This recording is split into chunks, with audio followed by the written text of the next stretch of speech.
Okay, Hana Assafiri. What am I defining the 3 or 4 rapid fire points?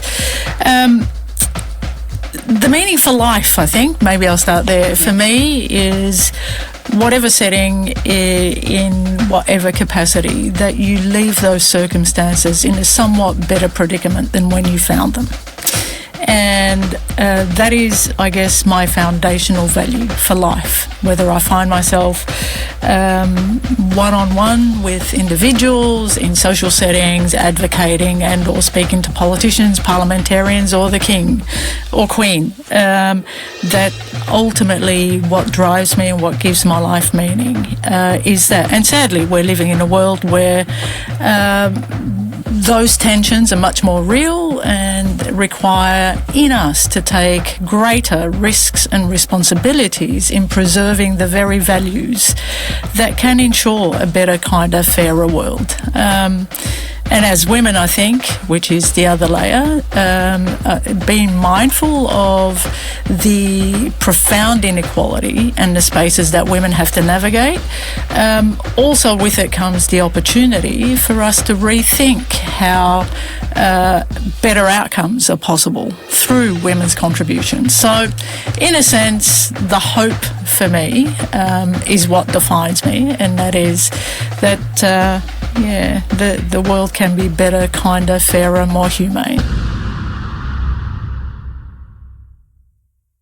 I'm Di Gillett, and welcome to the Power of Women podcast. We're a platform that showcases and celebrates the strength, the resilience and achievements of women from all walks of life. But today we're going to ask somewhat a deeper question. What does it mean to be free? And that is something that so many of us literally take for granted. Or is it something more that we need to explore around that? Is it the power to build a sanctuary for others, even if you had to burn your own world down to escape? This is a story of a woman who was told to be silent, to make herself small and to fit into a world that had no room for her spirit. It's the story of Hana Assafiri. In Melbourne, Australia, that name is spoken with a reverence usually save for community heroes and culinary legends. But before she was a celebrated activist and a radical entrepreneur, she was a girl trapped in a cage not of her own making. Today's guest knows exactly what it takes to find freedom, not just for herself, but for countless others. Hana Assafiri, welcome to the Power of Women podcast. Dear Lord, thank you, Di, and thank you for that amazing introduction. Gosh, I think I can leave now, and that kind of sums it up. I'll just not disappoint going further, but yes, well, thank you. I think the introduction deserves a bit of a deep dive because there's one hell of a story behind that. So, but before we begin, could I just want to say, when we spoke off air and I said to you, do we need to do a trigger warning about anything that we are going to talk about today? And I'm going to pause there because your response, I think, says it all. Because you said to me, life doesn't come with a trigger warning. And it doesn't. And sadly, for many, in the main, women and girls and children, and this is commonplace, that these conversations, it is really sad. They don't come with trigger warnings, and yet they are so pervasive. They're a common experience for many of us. That said, it is important, I think, for people to know that there's support, there's help, that these are conversations that don't and are not afforded the appropriate spaces to talk about them, that we keep them hidden and we keep the responsibility and the onus on those who endure violence and abuse and trauma, and leave them to their own devices or therapy or whatever it is. But as a society, we don't talk about them effectively. And if and when we do, we cotton wool them with trigger warnings, and if you want to leave the room. Well, life isn't like that, sadly, and that way of of discussing these issues, I don't think is making inroads into changing attitudes and the very drivers of these attitudes. We need to be able to talk about them matter of fact. We need to be able to talk about them honestly and shift the shame, isolation, humiliation that those who endure feel and place it where it belongs, and it is with those who perpetrate these acts. And so, yes, I come back to, of course, life doesn't give you trigger warnings, but also let's reimagine how we, as those of us who've lived life, can respond and have this conversation and define how we talk about it. Yeah, thank you. Could we start with your story and delve into some of that today, Hana? What was it like growing up where tradition and culture often overshadowed your spirit? I wouldn't necessarily say it's tradition and culture. I think oftentimes spirited children find themselves restricted by the conventions and the environments that they find themselves in. And culture's got nothing to do with that. That could be any of us. That's right. And I think, importantly, especially if you're a young girl and then growing up to be a woman in a society that's got clearly defined roles, and you've got your predictable pathway to what you should aspire to, and marriage and children and all of that sort of stuff. And I think anything that exists outside of that is quickly tamed and dissuaded. We're often dissuaded from the hair being camp, being just having We're not an talking honest, about hair, Hannah. an honest expression of who you are. And yes, with that, obviously, different cultures have their own traditions and rituals that further contain, absolutely. So for me, growing up in a culture, initially in Australia, but then we moved, my mother's Lebanese, my father's Moroccan. We then moved to Lebanon for a time, and it was during wars and really high-stakes settings. But the contrast between Australia and Lebanon in the gendered roles and the expectations of women and girls was for me really confronting. And not necessarily restricting, more the hypocrisy of the expectations. Was it confusing? Or confronting? Well, probably neither. I think I was curious about who makes the rules about these. It was absurd, I think, more than... There was an absurdity about men and boys moving in public spaces only, and women being relegated to the domesticity of kitchens and houses and salons and whatever.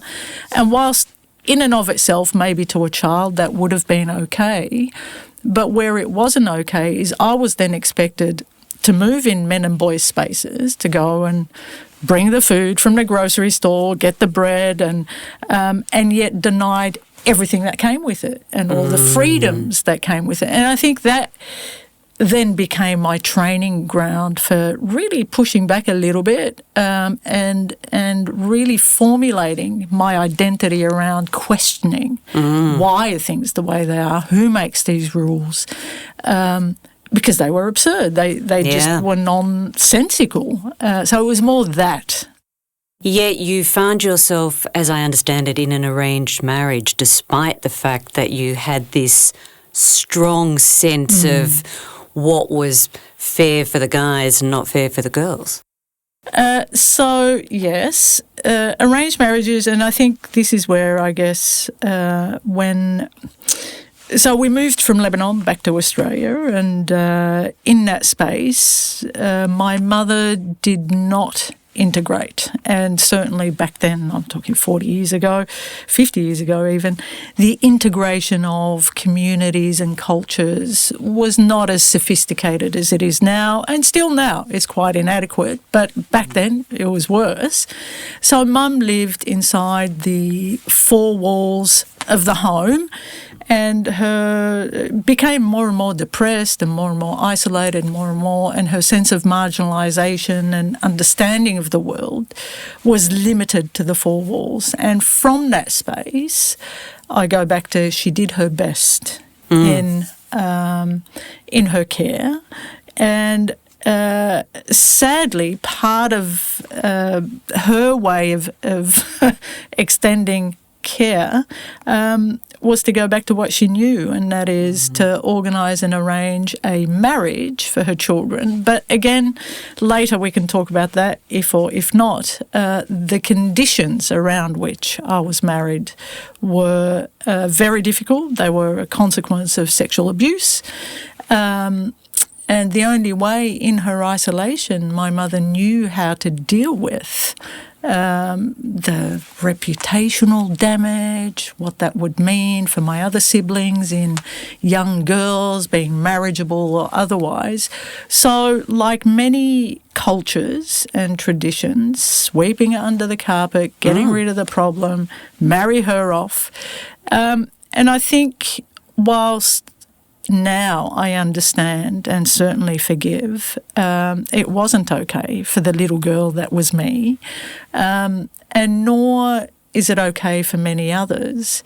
I also think where these circumstances were allowed to happen, I was married at 15 in Australia. And Australia allowed it at the time, again, because we find ourselves wanting to be culturally sensitive, wanting to embrace different cultures. But when that approach lacks a gendered understanding, we then default to going to the men. Hey, what are your issues? What is it that you need to feel that you belong in Australia? And all these people... We become complicit as a country. And the people that are defining those cultures, of course, they're going to define them from their perspective. Of course. And from their privileges. So as men who have been the ones that are consulted over the years, they have said, well, our culture requires that we are allowed to marry our children young, provided there's guardian consent, etc., etc. So governments, whilst well-meaning, and societies, whilst their endeavour is to be inclusive, I think those issues, unless they're informed by the intersectional experience of women, and unless women contribute to what defines those cultures, then in the end they land on the bodies, sadly, of women and children who deal with the impact and consequences of the layered, for lack of a better word, misogyny, the layered societal issues that we have to navigate. And I think for me, I try to understand many years later my arranged marriage within that context, instead of just blaming my mother or the government for allowing it, or the imam for marrying us, or whatever it is. And I think it's actually freeing when we can understand our place in the world and begin to agitate for change so that others don't have to endure. What happened between the relationship between you and your mother early on? Was that a point of friction?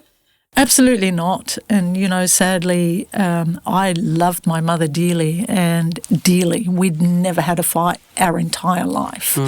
And the level of empathy was probably too close even. And we, as children, probably like many children of migrants, we become the adults. We become the doctors, the interpreters, the translators. All the things they carers. Dreamed of. That's right. And because especially that they can't move freely in society, we then take on that role, and in that role you're not allowed to be a kid. In fact, you can't be a kid. So with Mum, interestingly, she now passed, but I've always had this thing that, she did her best, she loved us, she, in her own understanding of the world, and simultaneously holding the experience that it wasn't good enough, that as a young girl who was hurt and harmed by some of those decisions. And then how do we, if we arrive at that place, how do we forgive? You'd built a strength of character, though, as a young girl in Lebanon, being frustrated, for want of any other word, of seeing what was the gendered difference of what the boys could do versus what you could do. How did you then bring that strength of character and perhaps view of injustice into an arranged marriage and actually cope? Were you again diminished, or did you find your voice in the marriage early? Sadly, the marriage was profoundly violent from the very outset. In fact, from the wedding night. From the get-go. And I did write about it and was mindful in writing about it also not to associate arranged marriages with violent marriages. I think there is a distinct difference. Some arranged marriages can be good, and some, obviously, marriages that aren't arranged are also violent. So I don't think the issue is arranged marriages per se. And yet this guy, I mean, there was absolutely nothing in common. We had no compatibility. I was somebody who, we started by saying, I ask why. Why is the world the way it is? Why isn't it better? And his mode of, was about, it's my way or the highway. And I was never, for many reasons, I was never going to be the person that just thought, well, that's okay, it's your way. And I was young, and I was 15. He was years older than me. So communication was just not at all. And his mode of communicating and relating was extraordinarily violent at every turn. And you would have had any life skills to deal with that at that age? None. And on top of it, we're Muslim, raised Muslim, and I think I was one of the first Muslim young women in Australia who was really pushing back and seeking a divorce. In fact, I called my mum the night of my wedding after the initial act of slap across the face and said, get me out of here. What is this? Oh, no, we can't. And what will people say? And that whole, you then become exposed to culture again, this culture that's defined by somebody obscure that says, no, you must remain, you must endure, you must persevere, you must not provoke, and all that sort of stuff. So, I left him 4 or 5 times, and in that and during that time, and I think what's been really good for me and what's given me endurance, defiance, resistance, resilience, whatever it is the kind active strangers, people you never expected, like the woman at Suzanne, who I would come in every day once he would leave and go to work, and I would jump out the window, literally. I was young and agile, could jump out the window and he'd lock the doors, and I'd go, yeah, right, and go up to the local Suzanne store, and every day would imagine a world and a possibility that wasn't the horror that I was living. And like most people, I think, who live through violence and trauma, we dissociate. And for me, dissociation was also a positive thing because it allowed me to imagine a world that was possible. And in that world, I kind of really cultivated an alternative to the horror. And the random strangers who existed in that world, the woman at Suzanne who every day knew I would come in, jump out the window, come in, and she would know I would never buy something. I never had the money, never had the means, he never gave me any and didn't work, and, I had children. And she would say, oh, hello, can I help you? Every day as though I was someone new. I didn't annoy her, even though I said, can I try this on, can I try that on, and began to wear jeans that I wasn't allowed to wear and tried all this stuff on every day. And she did not tire from going, oh, hello, can I help you? And I think to women like that and individuals like that, you have no idea about the impact you will have on the trajectory of somebody's life. Through an act of kindness. Act of kindness, not from people that are expected to be kind, but from random, whether it's your teacher who goes over and above, whether it's a stranger who says, are you okay, whether it's, and they're the ones that I think are profoundly important in and through the experience of those of us that have at times been isolated and been violated. Well, it's a memory that you hold. Absolutely, an important one. Yeah. Absolutely. Yeah, okay. Well, coming up, we're going to talk more about how Hana became a beacon of empowerment and social change. If you're loving the Power of Women podcast, be sure to jump on to our YouTube channel and hit that subscribe button to ensure you never miss an episode. So, Hana, leaving the marriage wasn't easy, but what it did expose for you was that the system was really failing women. What did you find? Look, absolutely. And I think, I wish there were other alternatives for me at the time. And I look back at some of those experiences and they are heartbreaking that there aren't any real and meaningful options for women to be safe and free of violence and trauma.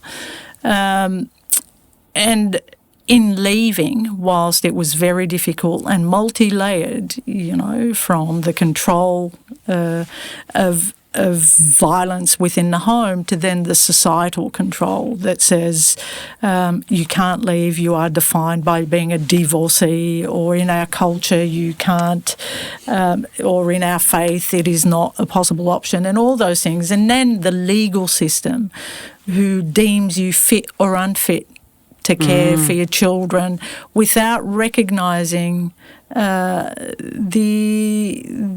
life that you are enduring and experiencing through and with a violent partner, without understanding the consequences of that.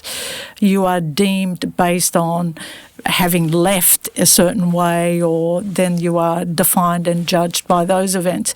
So I think that at every level, individually, at a societal level, at a cultural level, at a legal institutional level, women have failed repeatedly. And I think it's understandable why women stay and why the revolving door scenario, women return.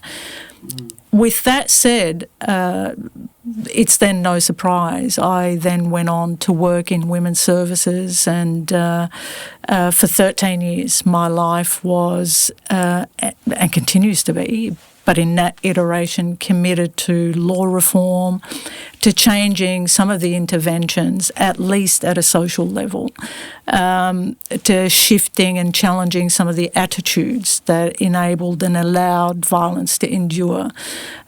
So I did everything from working in direct service, picking up the phone, speaking to a woman in crisis, to then looking at effective models and responses to women who are escaping violence and abuse, to even sitting on government, national, state level on advisory boards talking about this issue.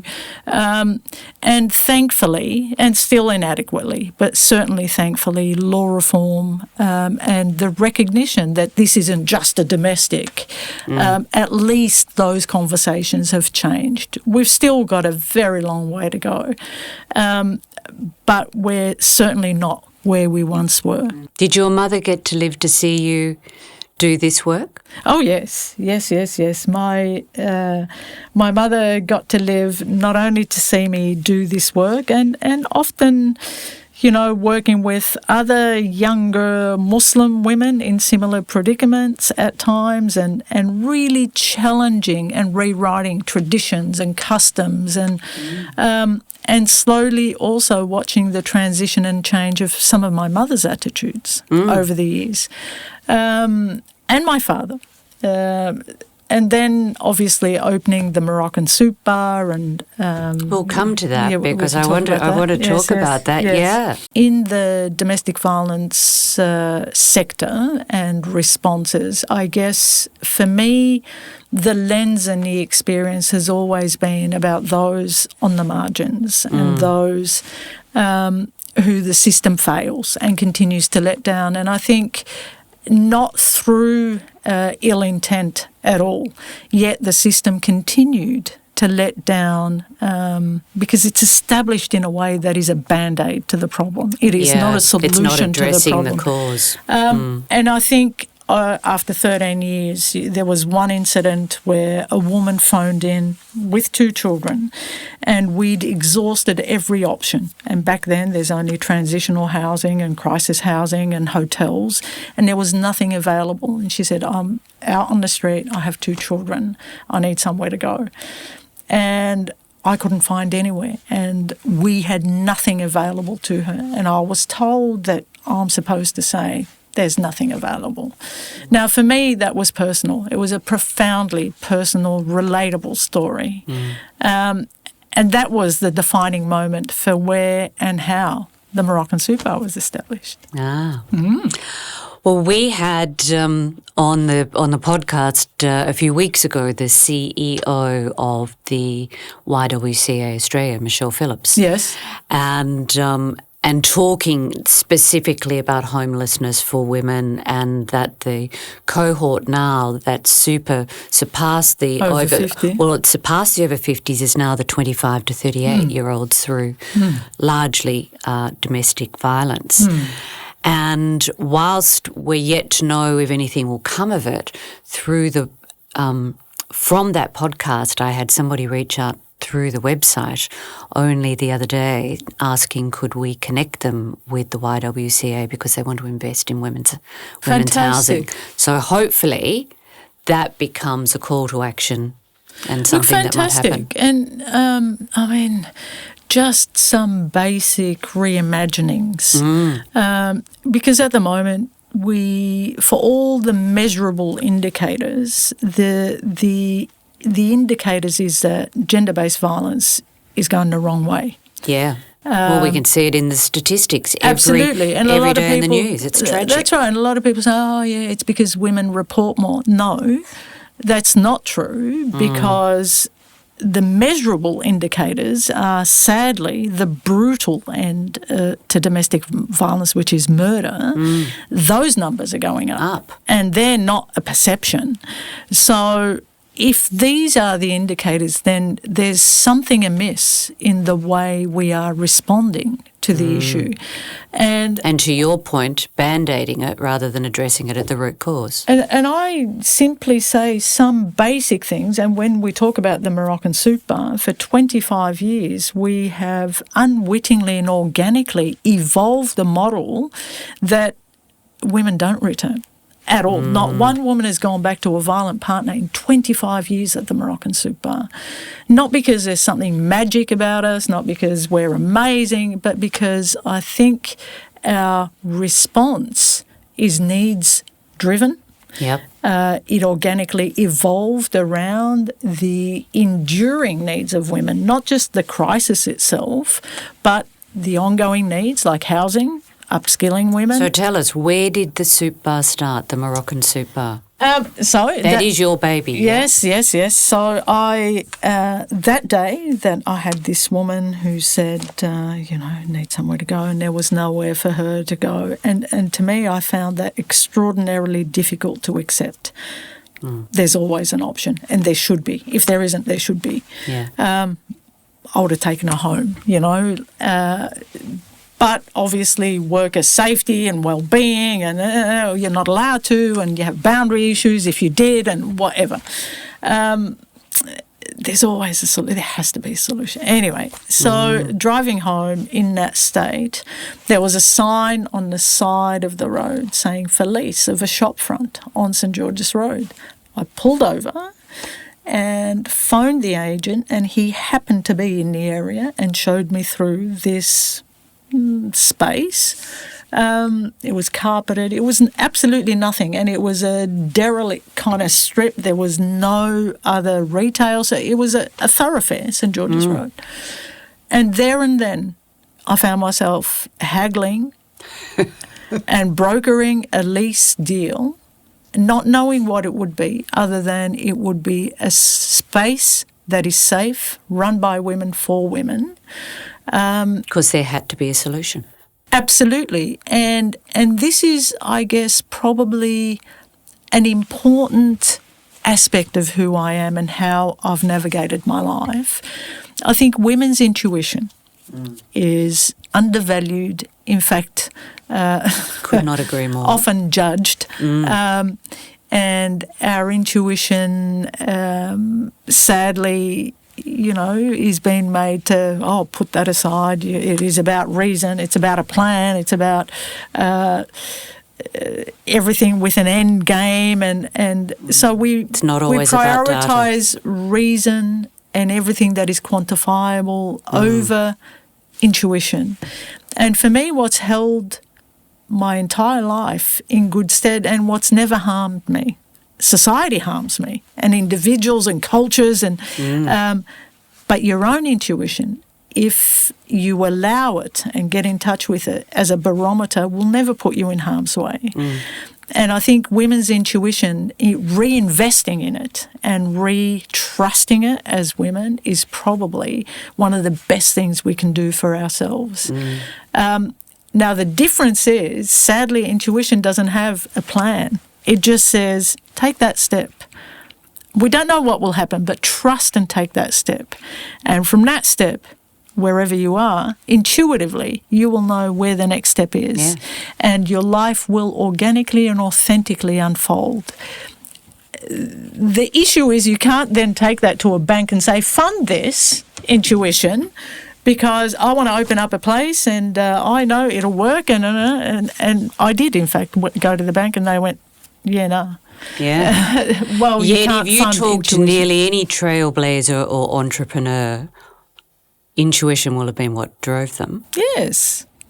And I think intuition should be part of the story. I'm not saying it's the only story, but certainly for me, in every major life-changing and defining moment, it has been intuitive.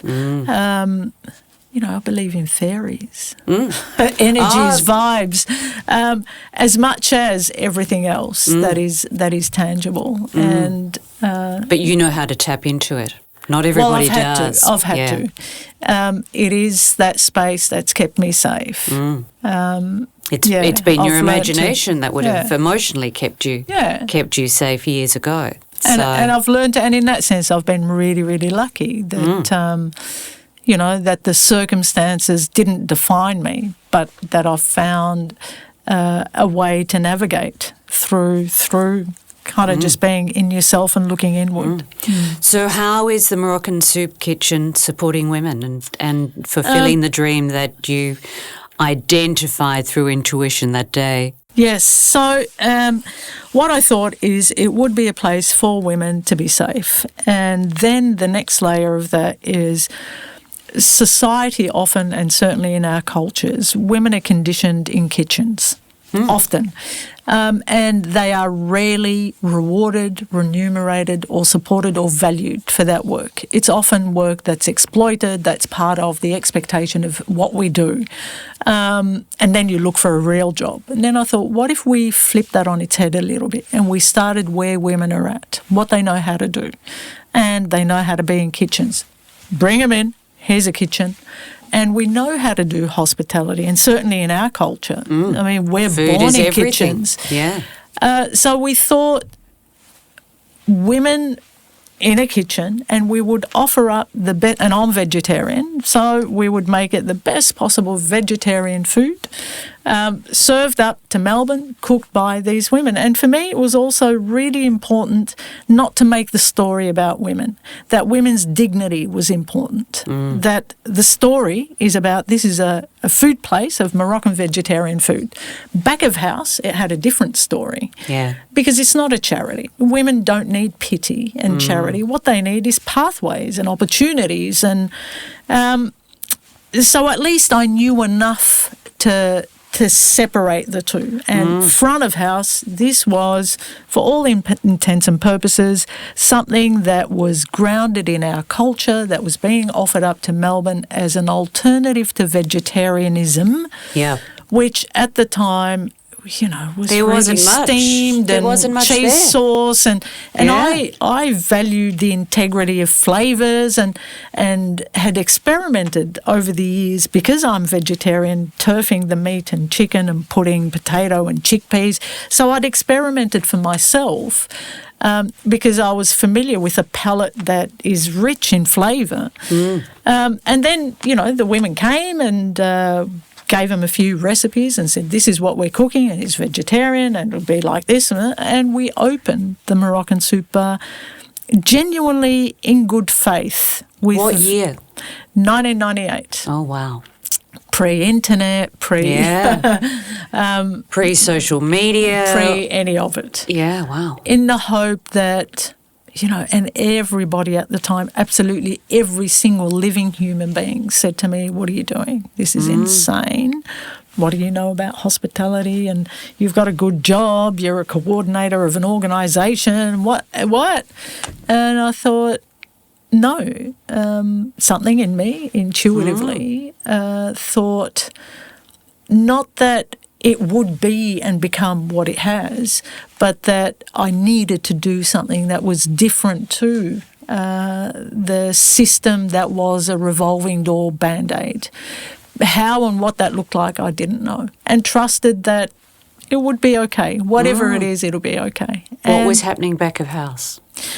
So back of house, women, and to this day, I can tell you, we've never advertised for stuff. And back of house, it is a space for women to disrupt the cycle of violence initially, but then to look at and walk alongside them on whatever their journey is, whether it's from basic language to upskilling to developing.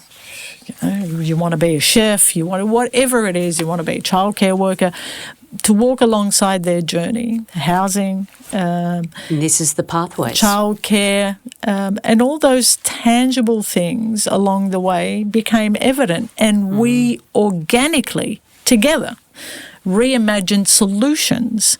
So housing, coming back to your housing and the YWCA, women would say, okay, I could never ring up an estate agent. I don't have the references, don't have the means to live alone and compete in private rental. Public and social housing needed 5 years to get into. So we would come together and I would say, listen, I'll call. And over the years, we got to know many real estate agents. Some of them are amazing. And what I would say is, I don't want you to give her the house, but what I want you to is, I will guarantee this application, at least get a look in. Yeah. And in their application, often women will say, how about we live together, to other women? And how about I'll look after your kids when you're working and you look after my kids when I'm working. And that way they deal with the prohibitive childcare costs, housing. They share the cost of housing. And on top of it, the other layers of support, they validate one another's experience.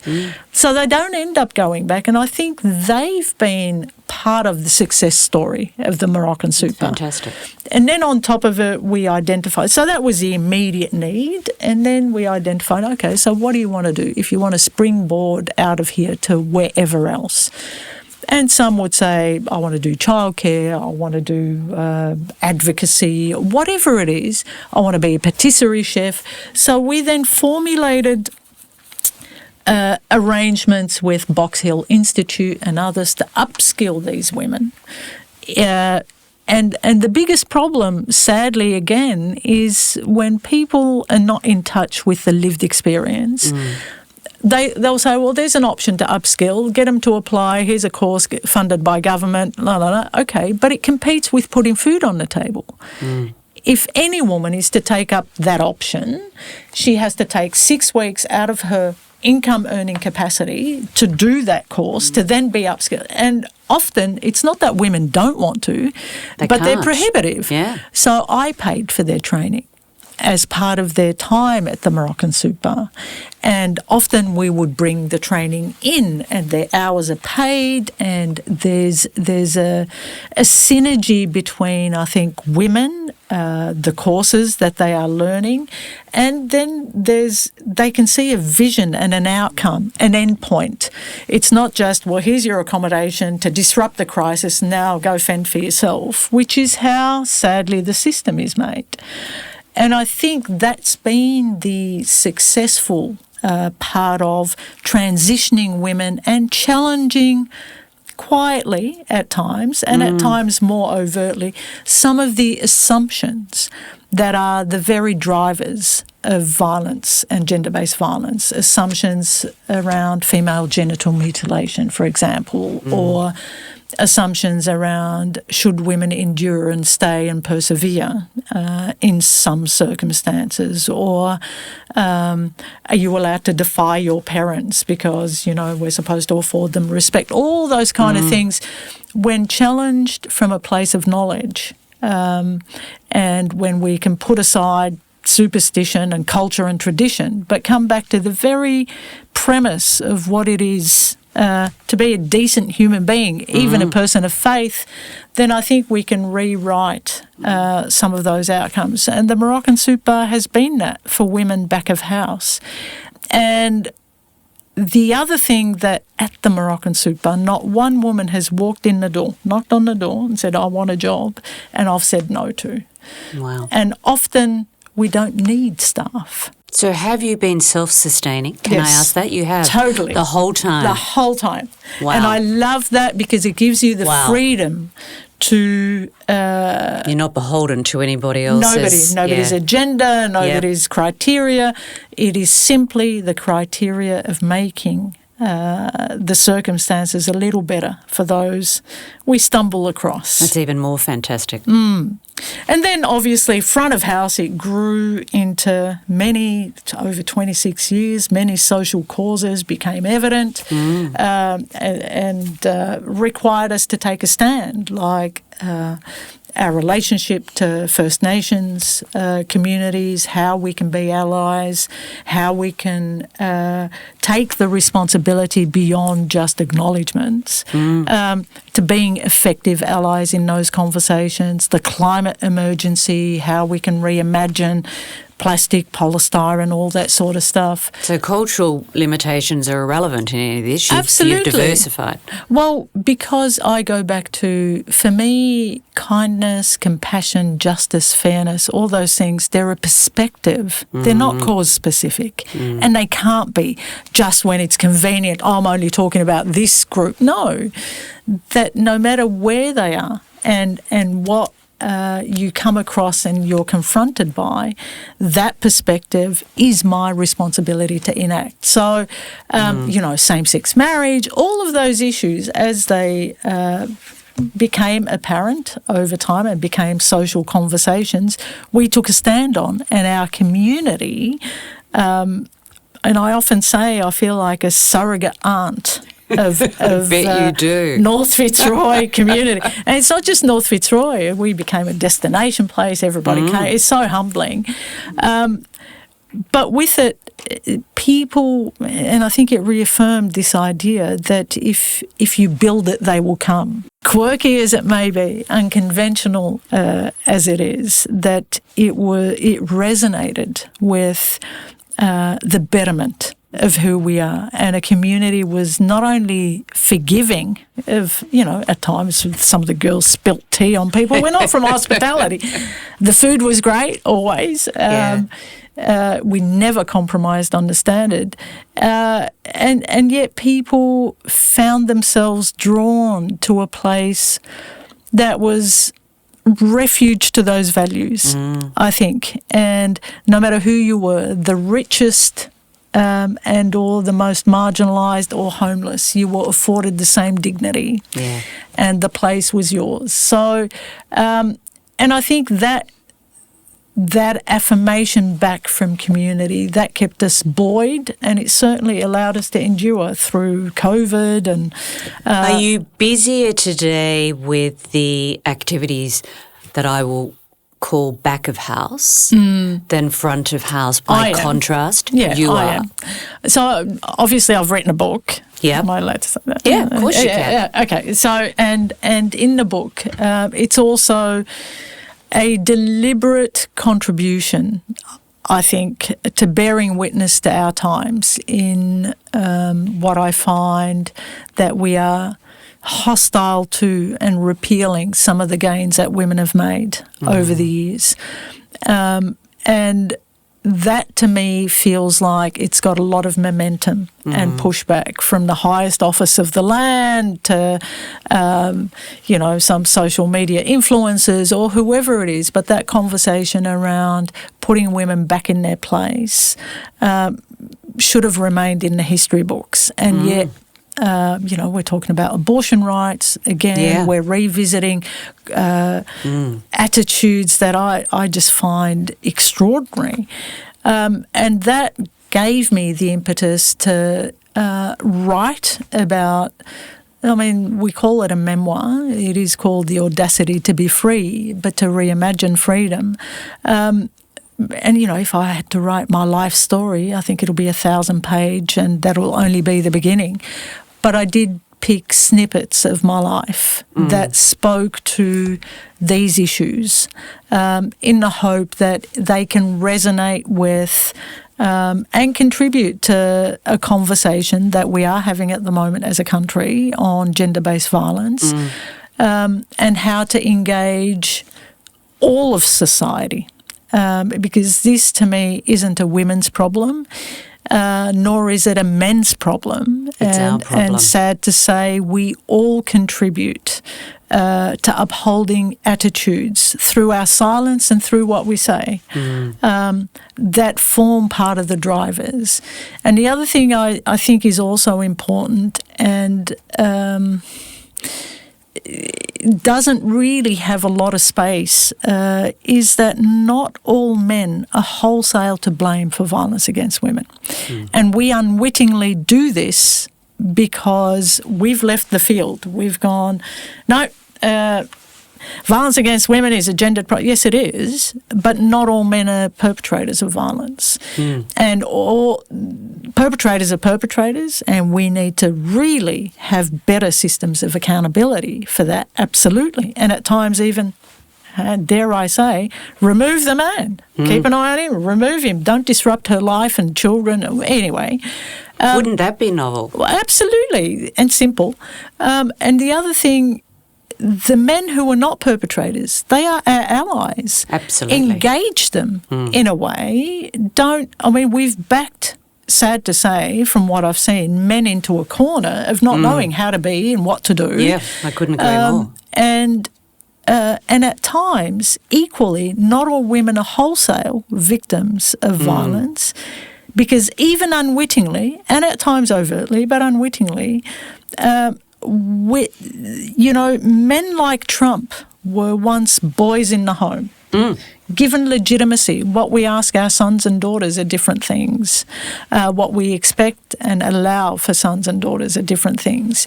We are complicit also in creating the very attitudes that enable. Because when boys grow up in households, and they're not just the domain of women, both men and women, in what they witness, and then it's reinforced at a social setting in schools. Oh, boys will be boys. They play like this. See it on the school bus. And then it's reinforced in politics, even in our political settings. That whole adversarial, have-a-go, toxic culture. And we pretend that's normal. When I lived in university college. 100%. I'm just writing about that at the moment, and it's a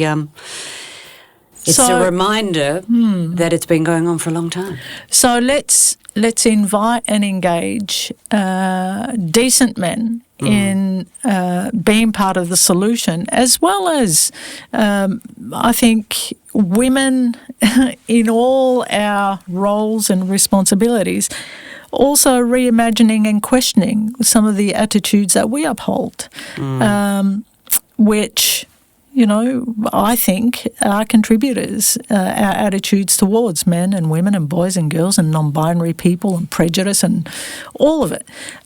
These are the drivers. Yes, governments have a role and a responsibility and must address better institutions and systems and legal responses, but it would be remiss of us not to look at the attitudinal drivers and engage men, because I think we've left a void, and that void has been filled by the Andrew Tates and others. That's right. The solution, the one thing I would say is at the moment we're trying to second guess ourselves a little bit and kind of go, oh yeah, men need to be part of the solution, let them do the men's shed. And no, the solution has to be driven by women, supported by men.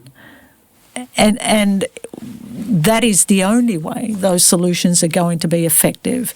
They need to be defined and driven by those who endure and experience the issues. The lived experience. As allies with taking responsibility for the privileges they hold in society as our allies. So I think the solution to me is not impossible. In fact, it's probable if we make space for a reimagining and that flagpole of a vision where society is freer for everybody to live with dignity and respect. Thank you, Hannah. And if I wrap that up in a bow, the most salient point out of that, I think, to share and reinforce is the solution is created by women but supported by men. Absolutely. I think that's it in an absolute nutshell. What an absolute pleasure and a privilege to speak with you today. Thank you. I will ensure that we add the details to the Moroccan Soup Kitchen in the show notes and a link to your book, The Audacity to Be Free. And be sure to share this episode because this is a really important episode on so many levels. It touches on so many of societal challenges today, and there won't be anybody in your orbit that this isn't relevant for. So please be sure to share it. You can catch it on all of the audio platforms and on YouTube. Until next time.